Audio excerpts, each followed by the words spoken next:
कराची के इलाके सदर में जोरदार धमाका हुआ जिसमें एक शख्स जाँ बहक और 7 अफराद जख्मी हो गए जबकि मुतअद्दिद गाड़ियों को भी नुकसान पहुंचा। कराची के मसरूफ तरीन कारोबारी इलाके सदर में होने वाले धमाके के नतीजे में एक शख्स जाँ बहक हो गया। अहल खाना के मुताबिक धमाके में जाँ बहक जिना अस्पताल में मुलाजमत करता था। डीआईजी साउथ शर्जील खरल का कहना है कि धमाका खेज मवाद मोटरसाइकिल में नस्ब था। कोई इदारा या कोई मखसूस गाड़ी टारगेट नहीं थी। पुलिस का कहना है कि धमाके के वक्त कोस्ट गार्ड की गाड़ी वहां से गुजर रही थी जिसके करीब ही धमाका हुआ। तर्जुमान जिना अस्पताल का कहना है कि धमाके में एक शख्स जाँ बहक और 7 जख्मी हुए। जख्मियों के जिस्म पर बाल बेयरिंग के जख्म आए हैं।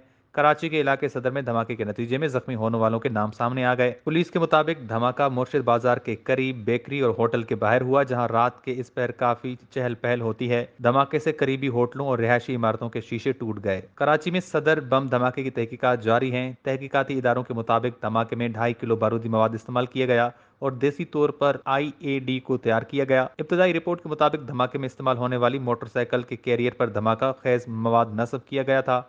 बम डिस्पोजल स्क्वाड को जाय वकुआ से मोटरसाइकिल के टुकड़े मिले। उन टुकड़ों में टायर, रिम, स्टैंड, चेन और गियर मिले हैं। जाय वकुआ से 55 स्टील बाल बेरिंग भी मिले। धमाके से 2 कारें बुरी तरह से तबाह हुईं जबकि 7 कारें और 3 मोटरसाइकिलों को भी नुकसान पहुंचा। वाकई में मिलने वाली सीसीटीवी फुटेज में धमाके और उसके बाद की सूरत हाल नजर आई है जिसमें कोस्ट गार्ड की गाड़ी भी नजर आ रही है। तहकीकाती इदारे मुख्तलिफ जावियों से तहकीकात कर रहे हैं ताकि दहशत गर्दों का सुराग लगाया जा सके। वश न्यूज़ कराची।